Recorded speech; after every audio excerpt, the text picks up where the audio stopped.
Hello SI ಅವರೇ, ನಾನು lawyer Jagadish. ನೀವು ಅರೆಸ್ಟ್ ಮಾಡಿರೋ ಇವ್ರ ತಮ್ಮ ಮತ್ತೆ ಭಾವನವ್ರಿಗೆ ಬೇಲ್ ತಂದಿದ್ದೀವಿ. ತಗೊಂಡು ಅವ್ರನ್ನ ಬಿಟ್ಬಿಡಿ. ನಾವ್ಯಾರನ್ನೂ ಅರೆಸ್ಟ್ ಮಾಡಿಲ್ವಲ್ಲ, ಹಾಗಂತ ನಿಮ್ಗೇನಾದ್ರೂ ಯಾರಾದ್ರೂ ಇನ್ಫಾರ್ಮೇಶನ್ ಕೊಟ್ರಾ? ರಿಜಿಸ್ಟರ್ ಆಫೀಸಲ್ಲಿ ನಡೆದಿದ್ದ ಗಲಾಟೆಯಲ್ಲಿ ನನ್ನ ತಮ್ಮನ್ನ ನನ್ನ ಭಾವನವ್ರನ್ನ ಅರೆಸ್ಟ್ ಮಾಡಿದ್ದೀರಾ. ಓಹೋ, ಅವ್ರು ನಿಮ್ಮೂರನ್ನ? ಈ ಊರಲ್ಲಿ ನಿಮ್ಗೆ ದೊಡ್ಡ ಹೆಸರು ಇರ್ಬೇಕಲ್ಲ, ಮತ್ತೆ ಅವ್ರನ್ನ ಯಾಕೆ ಆತರ ಬೆಳೆಸಿದೀರಾ? ದೊಡ್ಡವ್ರ ಹತ್ರ ಏನ್ ಸರ್ ಇಂಥ ಮಾತುಗಳು? ನಾನು ಕರೆಕ್ಟಾಗೆ ಮಾತಾಡ್ತೀನಿ, ನೀವು ಸ್ವಲ್ಪ ಸುಮ್ಮನೆ ಇರಿ. ನಿಮ್ಮನ್ನ ನೋಡ್ತಾ ಇದ್ರೆ ಎಲ್ಲ ತಿಳ್ಕೊಂಡಿರೋ ತರ ಇದ್ದೀರಾ. ಇವ್ರಿಗೆ ದೊಡ್ಡವ್ರಿಗೆ ಗೌರವ ಕೊಡ್ಬೇಕಂತ ಹೇಳ್ಕೊಟ್ಟಿಲ್ವಾ? ಪೊಲೀಸ್ ಅವ್ರಿಗೆ ಹಲ್ಲೆ ಮಾಡೋದು ಅಪರಾಧ ಅಂತ ಹೇಳ್ಕೊಟ್ಟಿಲ್ವಾ?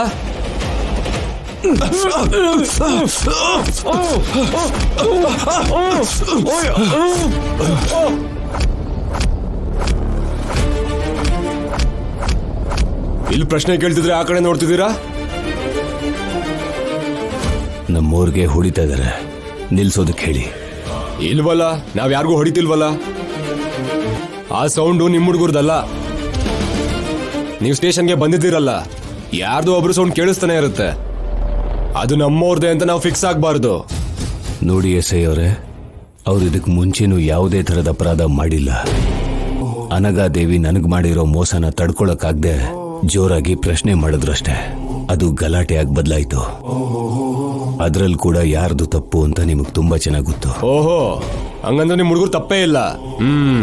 ಆ ಕ್ಷಣದಲ್ಲಿ ಅವರಿಬ್ರು ಆವೇಶದಿಂದ ವರ್ತಿಸಿದ ತಪ್ಪೆ. ಪೊಲೀಸರ ಮೇಲೆ ಕೈ ಮಾಡೋದು ಅಪರಾಧನೇ.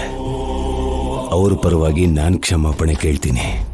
ದಯವಿಟ್ಟು ಅವರಿಬ್ರನ್ನು ಬಿಟ್ಕೊಡಿ. ಅವ್ರಿಗೆ ಸಿಗ್ಬೇಕಾಗಿರೋ ಶಿಕ್ಷೆ ಸಿಕ್ಕಾದ್ಮೇಲೆ ನೀವ್ ಹೇಳಿಲ್ಲ ಅಂದ್ರೂ ನಾವು ಬಿಡ್ತೀವಿ. ಆದ್ರೆ ಅಲ್ಲಿವರೆಗೂ ಅರೆಸ್ಟ್ ಆಗಿರೋರ್ ಮೈ ಮೇಲೆ ಏಟ್ ಬೀಳೋದಕ್ಕೆ ಅವಕಾಶ ಇಲ್ವಲ್ಲ. ಆದ್ರೆ ನೀವೇನ್ ಮಾಡ್ತಾ ಇದ್ದೀರಾ? ಫಸ್ಟ್ ಏಡ್ ಮಾಡ್ತಾ ಇದೀವಿ.